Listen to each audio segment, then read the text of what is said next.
I think one could produce a world in which the American people lived considerably better on less energy than will be the case. And that should be the objective. We're going to pay a very high price for failing to give ourselves sensible options and alternatives, and for failing to reorganize our lives in a way to adapt to that situation. And that's the problem.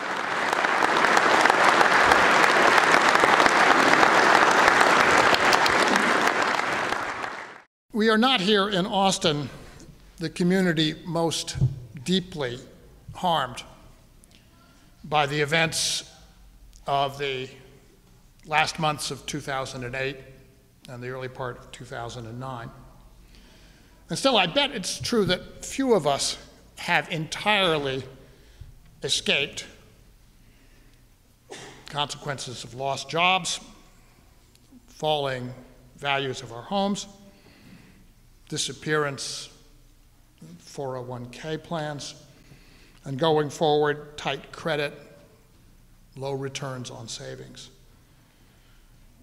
We're conscious, even here, even though the state of Texas and our Central Texas were not the epicenters of the boom and bust in housing, that something really fundamental changed in this period. We left behind one world and entered another. And what I want to talk about with you this afternoon is why. Why did that happen? There is a preference in this country, certainly in the press, and above all amongst my colleagues in the economics profession, for the innocent explanation. These root the crisis in impersonal and even normal processes of a market economy.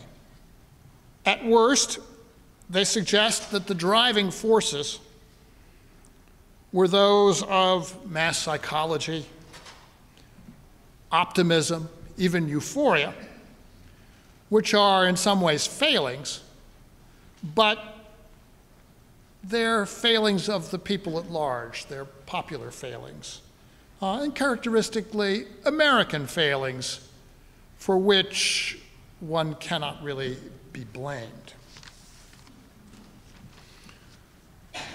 The metaphor that we so often hear to describe the events that we've lived through is of a bubble. A bubble is a purely physical thing. The idea is of a process that expands slowly and then contracts quickly, that implodes in a rush. Bubbles are, of course, well, if they're not exactly childlike, they're fascinating to children. And we don't tend to think of them as requiring an active force.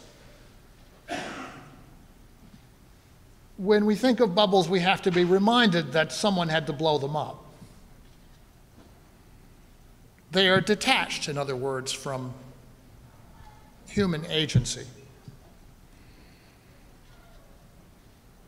Or to take another example, a slightly more anthropomorphic or crowd-centered view would root the trouble in mass behavior, in psychology.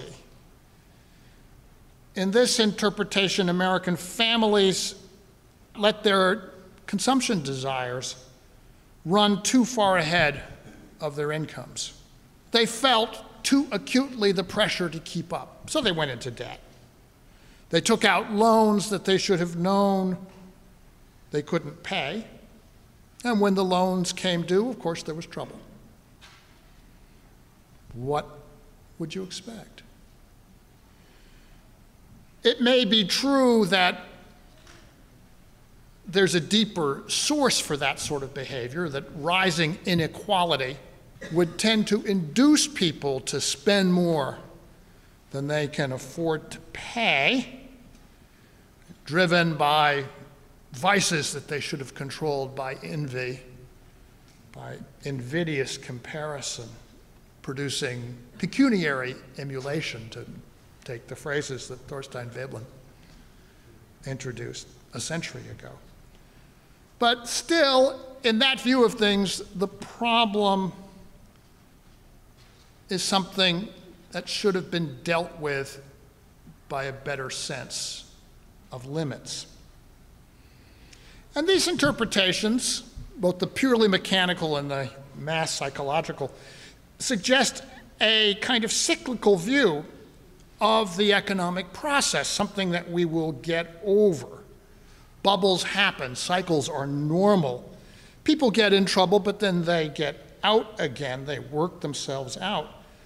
Policy plays a role, but it's a helper's role, a role wielded by sympathetic but limited public officials who are simply trying to their best to make things a little bit better.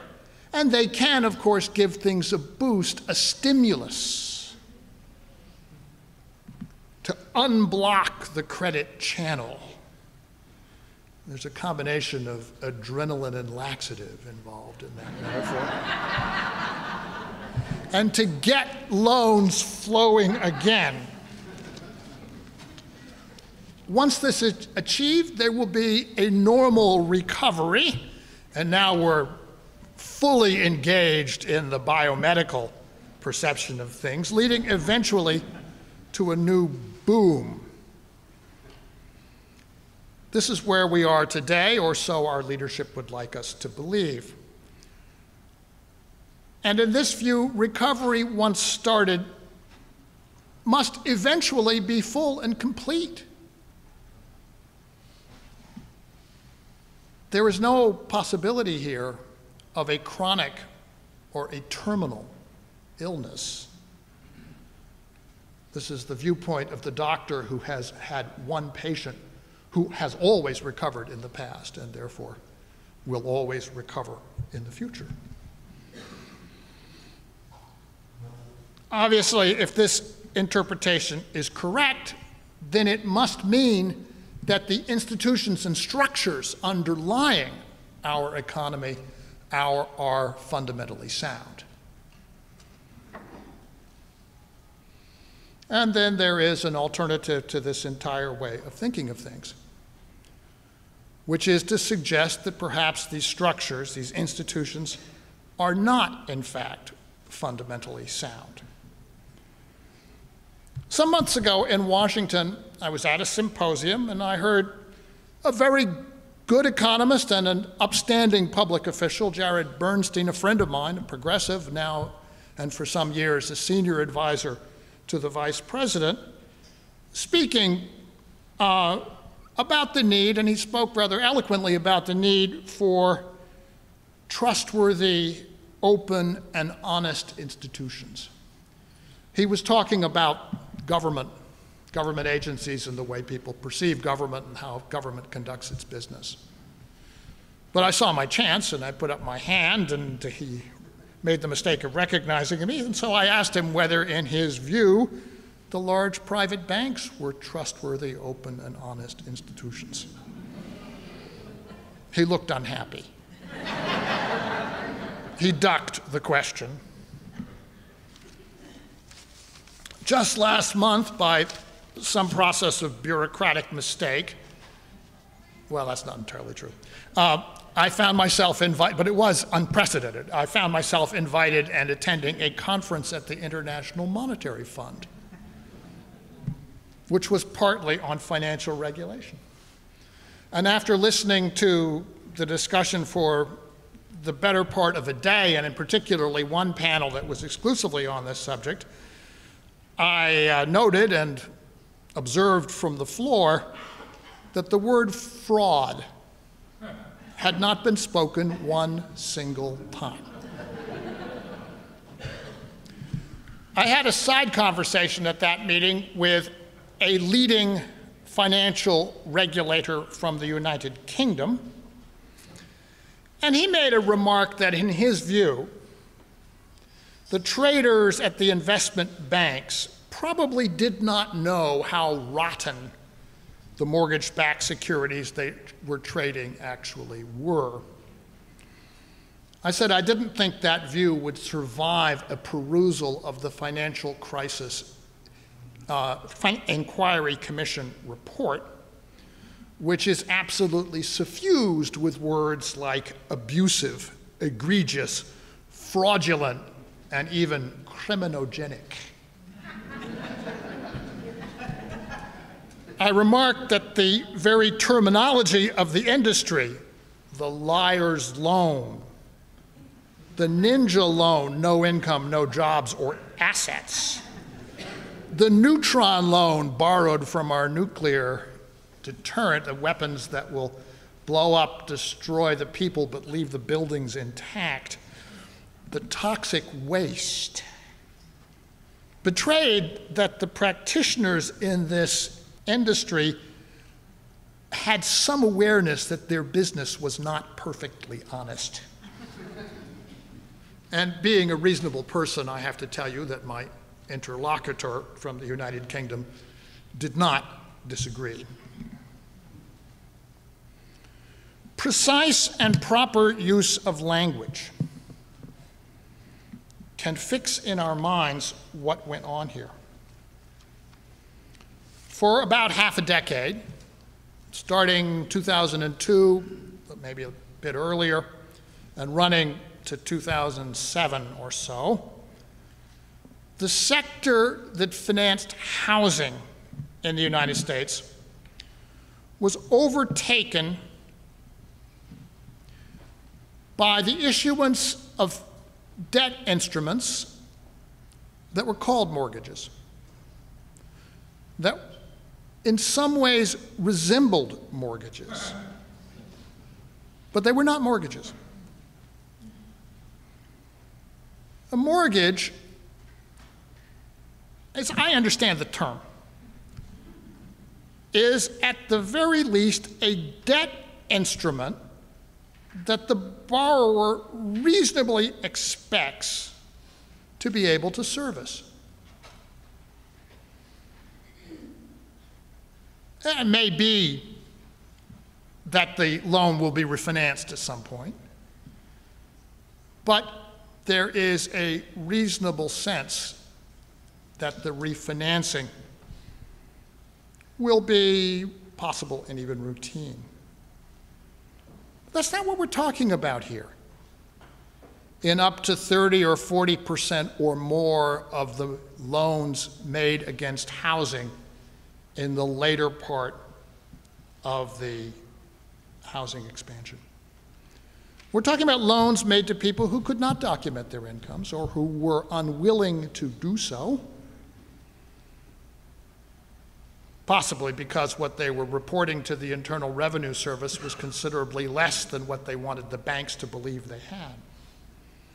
We're talking about people whose credit histories were bad, loans made at teaser rates against houses that were deliberately overappraised in order to make the deals go through.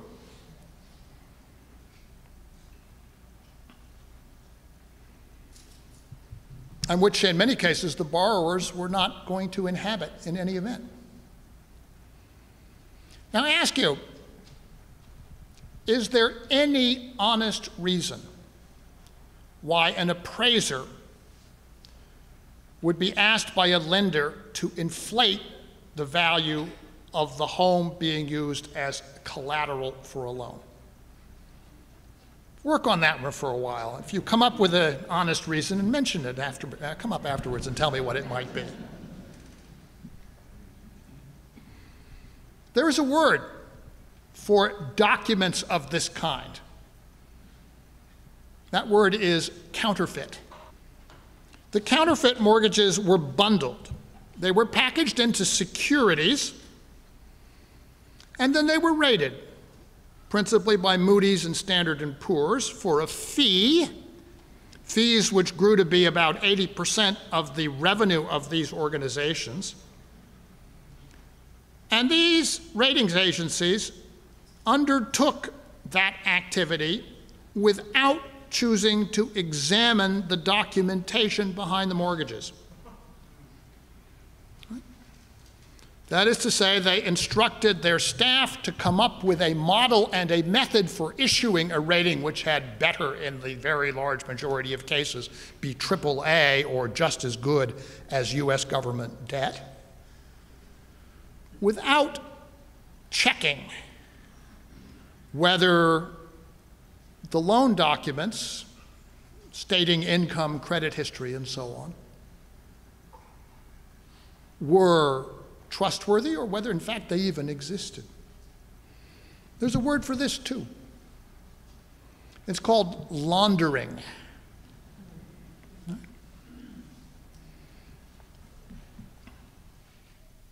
I like the French term, blanchissage. The laundered counterfeits were sold onto the legitimate market, legitimate debt markets, financial markets, by commercial and investment banks. There is a word for this. The word is fencing. Okay. And finally, there is a word for the victims. Right? The people who bought these debt instruments on the presumption that a AAA rating from a leading rating agency was something one could rely on. That word is the mark. In fact, there were two kinds of marks. There was the company AIG, which issued credit default swaps, pseudo-insurance contracts against the possibility that these very safe instruments would ever default. It has to be said that AIG Financial Products must have been the stupidest AAA-rated corporation in the history of, let's say, the Judeo-Christian tradition.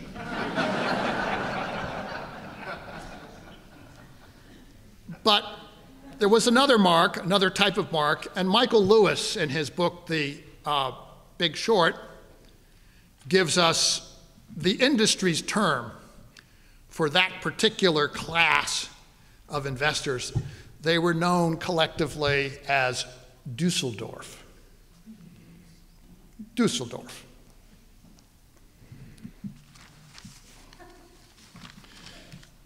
In the aftermath of the savings and loan scandals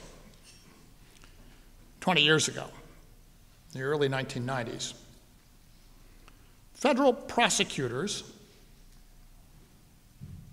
investigated, indicted, tried, convicted, and imprisoned over 1,000 industry insiders on charges of financial fraud, on charges of looting those organizations and the people who had invested and trusted in them, including such famous names as Charles Keating, Don Dixon, Michael Milken. A Speaker of the United States House of Representatives and 5 United States senators were disgraced, and 4 of those senators were forced from office, although one of them miraculously managed to hold on. His name was John McCain. I don't know what happened to him after that. In this scandal, the federal authorities have so far managed to imprison one ultra-marathoner, one of a small team of the first people ever to run across the Sahara Desert, whose mortgage broker lied about his income on his loan application. You can read about it in the New York Times. Joe Nocera had a story a week ago.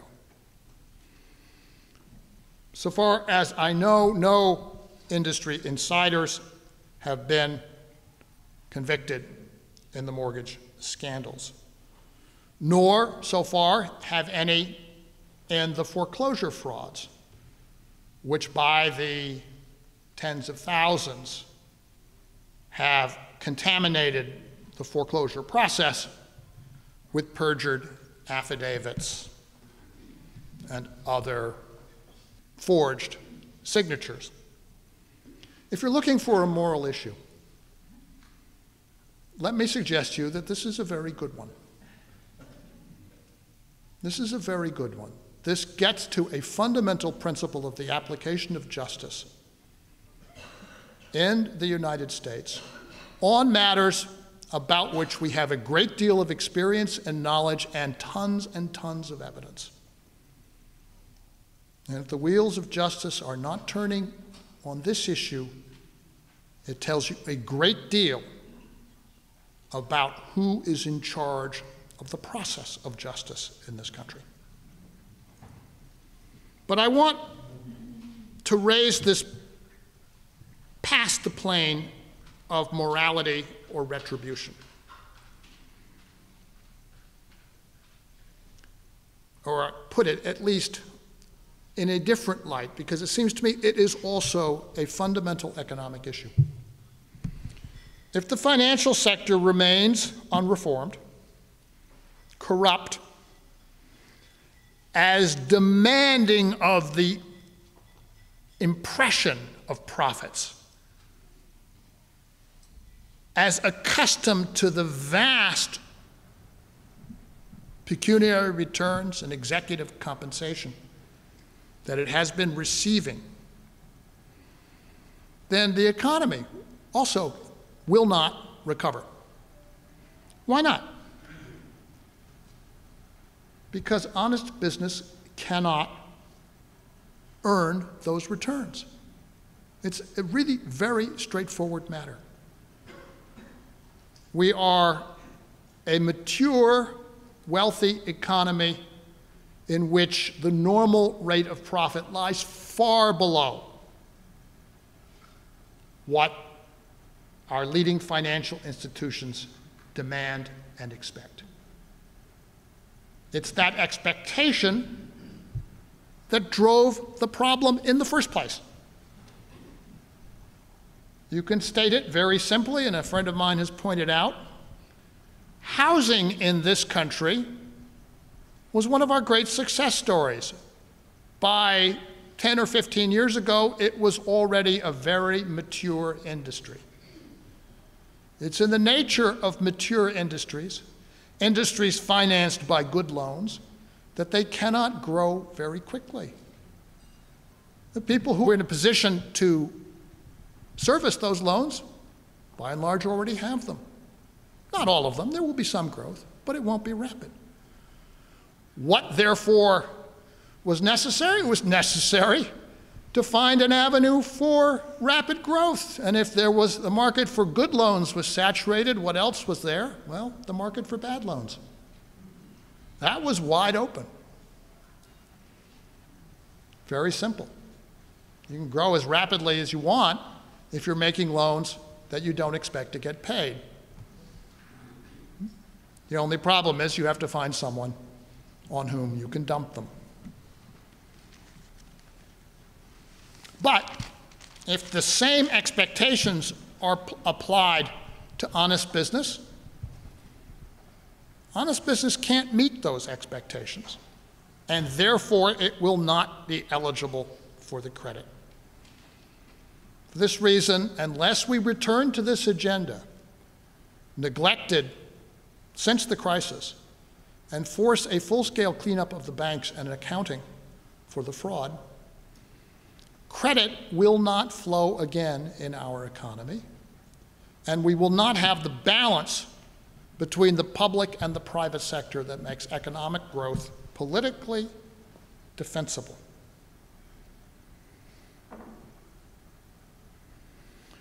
What will the bankers do as they choose not to finance ordinary business activity? Well, there are at least 3 highly lucrative games that remain open to them. One is what I'll call interest rate arbitrage with the government. Borrow from the Federal Reserve at 0 and lend back to the Treasury at 4%. Use the bonds as collateral to do it again. This involves making lots and lots of money for no effort and no risk. It leads me to make one strong personal recommendation to each of you, which is take out a bank charter and get in on this game. Second, proprietary trading. Trading for one's own account, something that Paul Volcker attempted, but with only very limited success, to restrict. And the third thing is commodity speculation. That is to say, the buying and selling of assets which already exist and which are not being brought into existence over time by the hard work of ordinary business. When the Financial Crisis Inquiry Commission was being set up, this is over a year ago now, there was a small dinner in Washington that I attended, organized by some friends for my friend and classmate from many years earlier, Phil Angelides, who had been named to chair this commission. We had a very interesting, fascinating, wide-ranging discussion. And as part of it, particularly toward the end, I asked whether the phenomenon of speculation in oil, in commodity futures generally, but in oil in particular, which had been so sensational in the summer of 2008 when oil went to $140 a barrel, should be part of the scope of the inquiry. And the consensus of those present was that it shouldn't be, that it was adding one more vast topic to an already overloaded agenda. And I think that was not an unreasonable judgment. The issue was very complex and in some ways parallel to, but not integrally part of, the housing-related issues that were directly implicated in the financial crisis. I still wasn't so sure that that was the correct judgment, and I'm very much less sure of that today.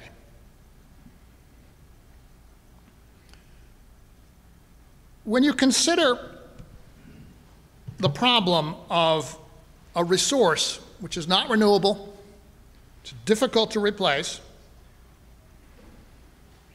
it seems to me you have 2 alternative situations. One is where the supplies are ample, where production has run ahead of, where discovery has run ahead of production, and production is comfortably able to keep pace with demand. In which case, the management problem, the pricing problem, is that there is no floor.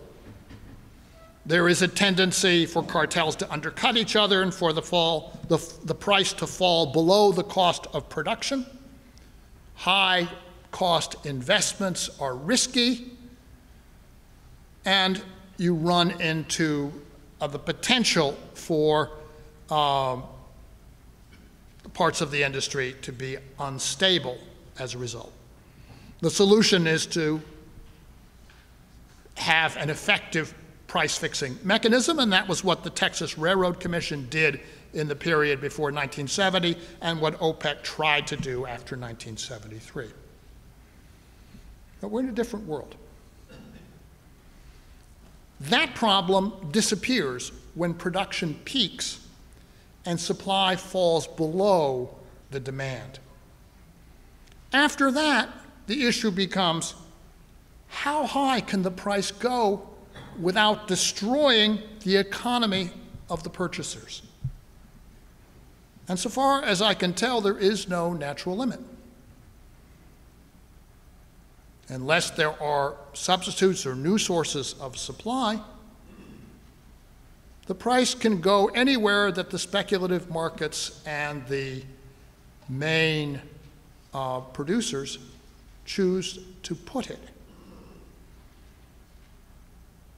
What the financial markets do, in effect, is transmit information about the shortages that are coming in the future to the present. And it seems to me that this is what is happening now with oil, and what was already happening in 2008 in advance of the economic collapse. There is an ancient economic principle, which is that the economic rents flow to the scarce resource. If they are not captured, if they're not recycled by taxation and public expenditure, then they will act as a chokehold on economic expansion, and therefore on the profitability of private investment. And without that, we're not going anywhere. We're not recovering. There will be as little demand for credit as there is supply. These are very simple dynamics, and they suggest that what we need is a vastly more serious attention to the problem of energy supply, energy security, energy conservation, and the management of scarce resources at the global scale than we have been giving it. And I have not yet even begun to add to that the urgent complication of climate change, which will limit, ought to limit, the way that we respond to this problem in a very serious way if we wish to have a planet that is decently habitable for grandchildren and great-grandchildren. The dynamics, as I say, are relatively simple. It seems to me that the evidence that they are at work is relatively clear. But where do you find this in our policy discussion? Nowhere. In Washington, another great and ancient principle applies, and that is that you cannot make a person understand something when his or her livelihood depends on not understanding it. And so these issues, energy and climate, which are fundamental questions of sustainability, survivability, and decency between our generation and those to come, as well as important questions about how one recovers reasonable prosperity in the wake of the crisis, are, practically speaking, off the agenda. And they're hidden behind a wave of hot hysteria about such matters as the budget deficit of the United States government and the public debt. A hysteria that feeds a long-standing agenda of those determined to use the crisis as an excuse to cut Medicaid, Medicare, and ultimately Social Security. Precisely those parts of our community life which were least responsible for the mess we're in, and that function, with some faults to be sure, but for the most part, with the greatest efficiency of any social institutions that we have. This hysteria, fabricated mania, is also preventing the federal government from even discussing, letting alone acting on, the steps, relatively simple steps, that it could take to come to the rescue of state and local governments who are on the front lines now of the aftermath of the financial crisis and whose budgets are being cut at the expense of all levels of education and all levels of social services. This is what we're faced with. I wish I could end on an optimistic note, or tell you that if you raised your voices in this political climate, you would be heard. I can tell you I've tried. The effects are not noticeable, at least not yet. But I can remind you of the saying that was attributed to William of Orange, that it is not necessary to hope in order to persevere. Thanks very much. It's true, I made a conscious choice not to inflict upon you a list of reforms that would, in any event, be offered with a ring of futility.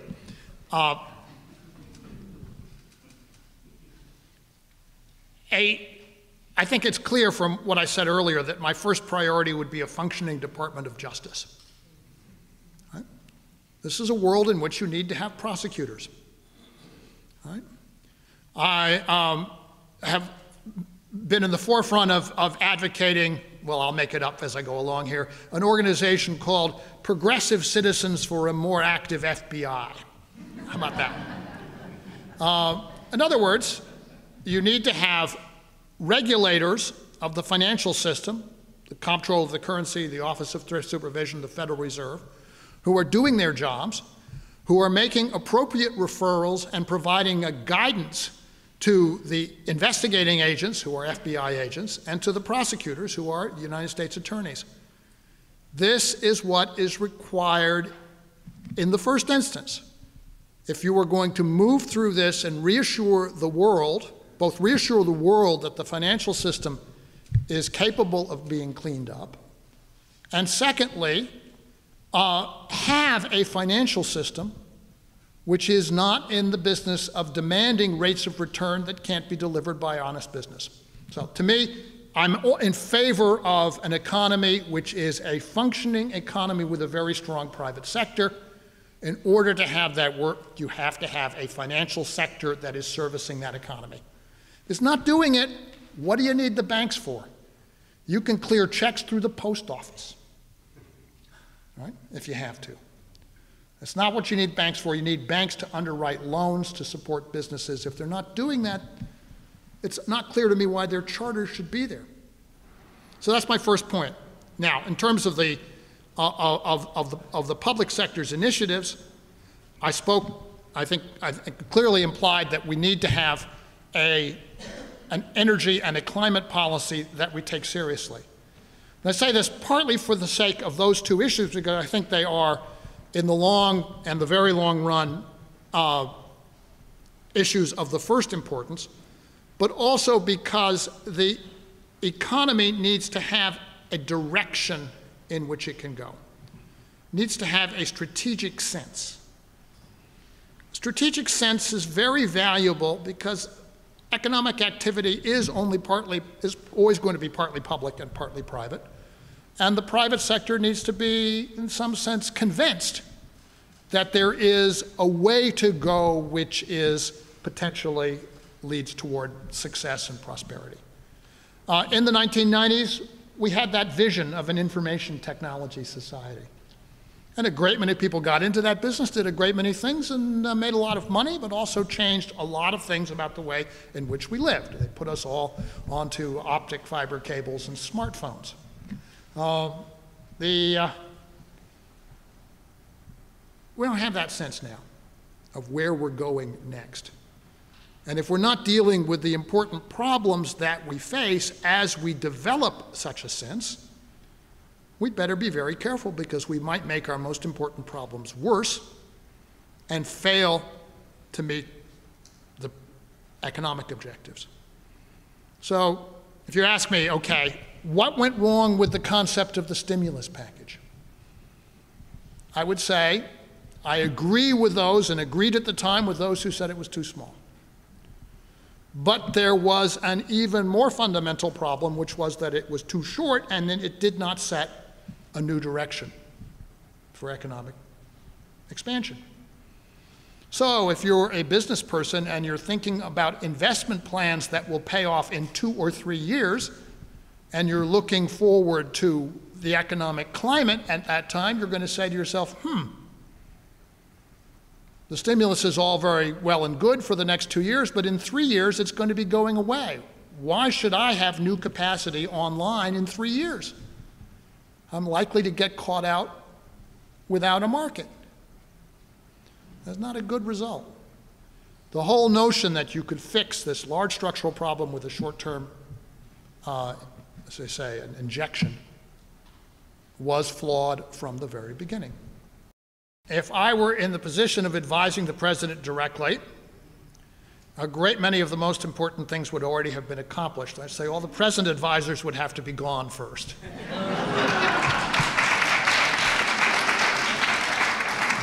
Where we are starting now, after a political calamity from the president's point of view in the midterm elections, you would think that leadership with a sense of imagination and a desire to move the country would have re-examined the premises of government in the previous 2 years and changed them.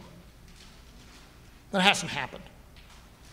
What has happened is that the victorious party in the last election, the Republican Party, is now defining the debate entirely on its own terms, and the Democratic Party is hoping that they will fall flat on their faces, making things worse so that things will come back into a more balanced political environment.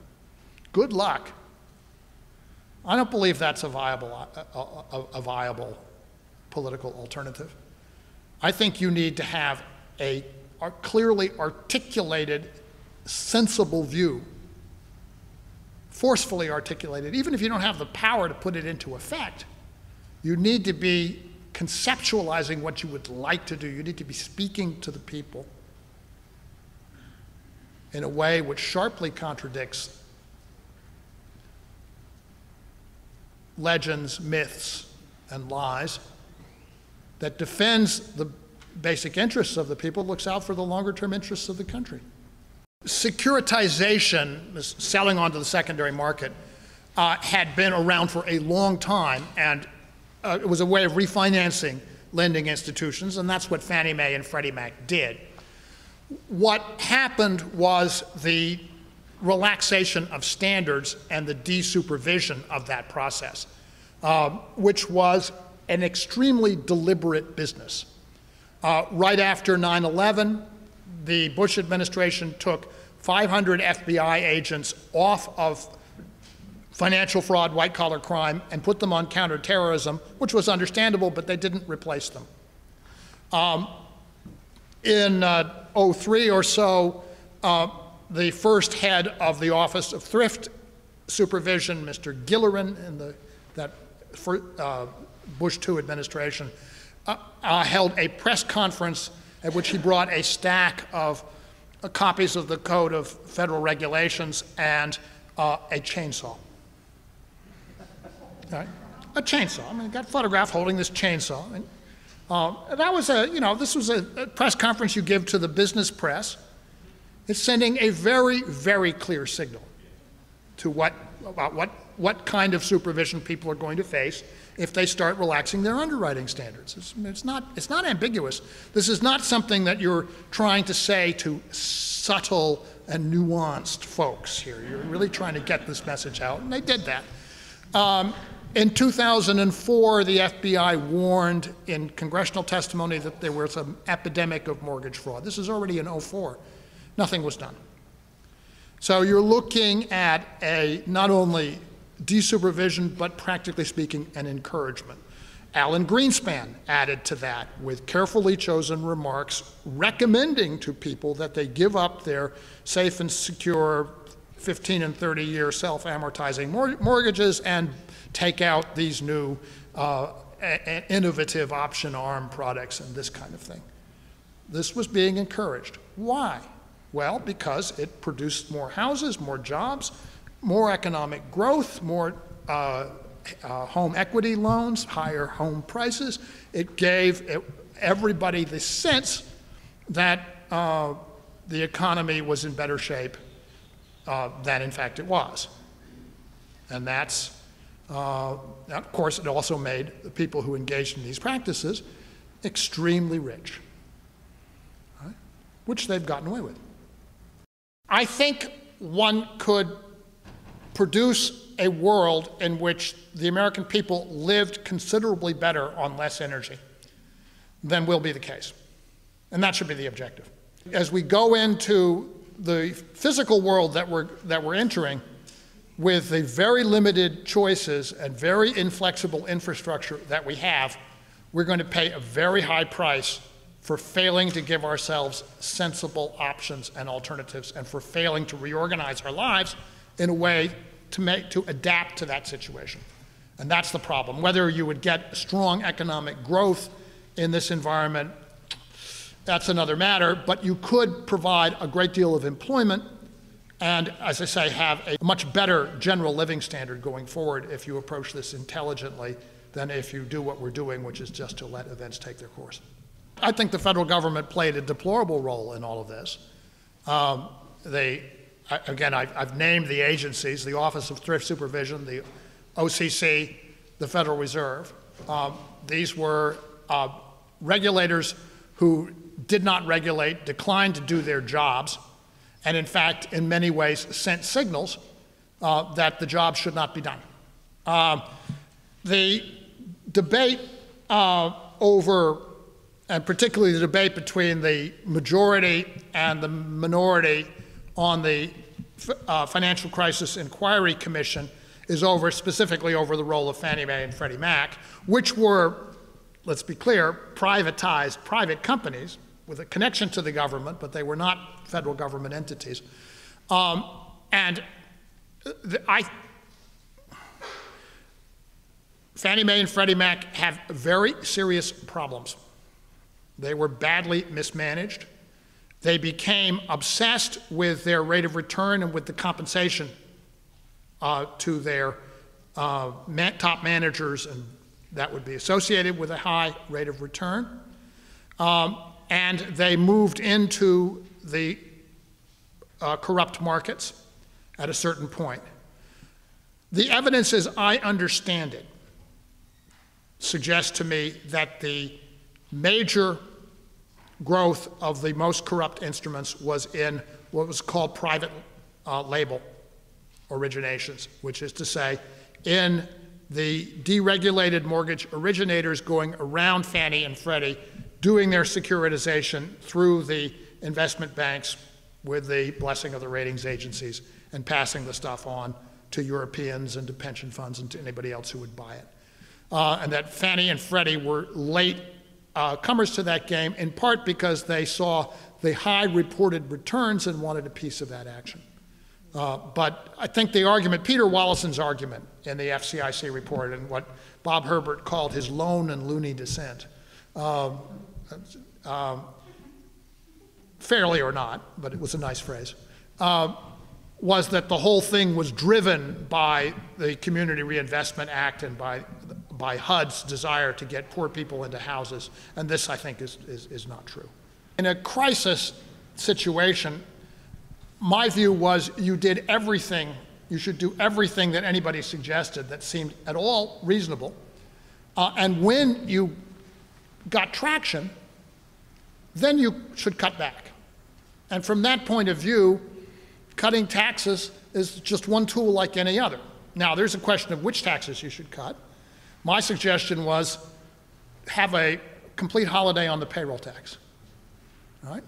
And you would have given every working family in the country a over 8% after-tax increase in income, and that would help them service their mortgages and pay their car loans and generally get themselves back into shape faster. So that was my suggestion. Are we going to achieve any useful objective going forward by repeating the strategy of the last 30 years, which is to lower tax rates on the wealthiest Americans and increase them on poorer Americans.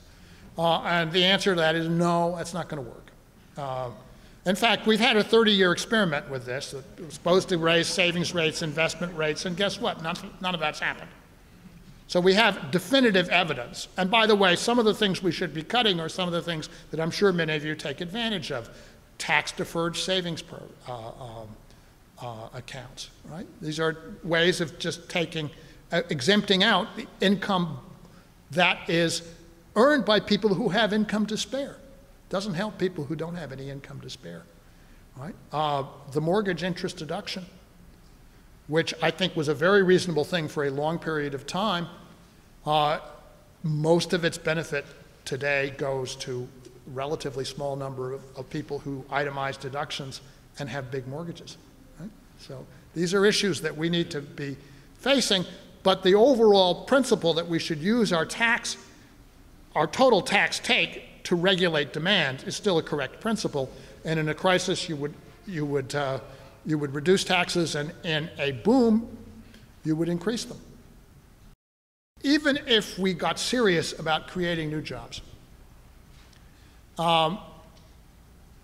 we were in such a deep hole that was practically nothing we could do that would get us out of it in a short period of time. We were 8 million jobs below where we should be. Many of the job losers are older workers. Unemployment rates for those 55 and up are very high relative to the rest of the population. They are people, in many cases, who've worked hard jobs for a long period of time and who are, if they're still looking for work at all, it's because they want to qualify for unemployment insurance, not because they reasonably expect to get a good job. In addition, there are many other people who are working, also older workers, who would rather not be, who are hanging on until they get old enough to take Social Security, or if they're 62 and up, are hanging on until they get old enough to take it at a higher rate. So my suggestion was, let's do exactly the opposite of what everybody is talking about in Washington, namely raising the retirement age on Social Security. If you raise the retirement age on Social Security, what you're going to do is cut the benefits for those who take early retirement. That's the effect. It's an immediate direct benefit cut disguised as something that you're doing to adjust for the changing demography of the population. It's a benefit cut. And it's a benefit cut that falls precisely on those workers who are at the lower end of the scale, who've had the hardest jobs, who most need to get out of the workforce, who are going to take the 62, the rate that you get when you retire at 62, because they really can't take it anymore. So let's go the other way. And the suggestion I made in foreign policy was, let's, for 3 years, give everybody who retires at 62 the full benefit that they would get if they lasted until they were 67. Okay? Or, in addition, you could say, let's extend the early retirement age down to, let's say, 60, and give people a reduced rate if they get out at 60. And that would be voluntary. And it would only appeal to people who have jobs they would like to get out of and who can't afford to take early retirement. But it would immediately change the balance in the labor force. It would say there are a lot of older workers who, as I say, whose prospects just are not good, who would stop looking and start enjoying life. And younger workers who are competing for those jobs would have an easier shot of getting them. So that you would have younger workers who are just out of school with new skills, starting families, wanting to get homes and so on, who would have less unemployment experience at that age of their lives. And older workers who, as I say, are hanging on only for economic reasons, only for revenue reasons, would have a chance to get out. I would say the response to this has been very good. I mean, talking to audiences who understand these issues, it just seems like plain common sense. It is plain common sense, that's all it is. It says we've got to recognize that we really did experience something very grave in the last few years.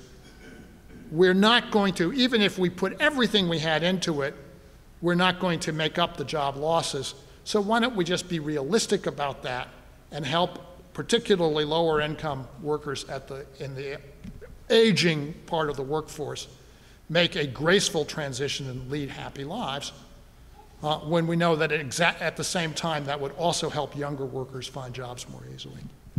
Simple.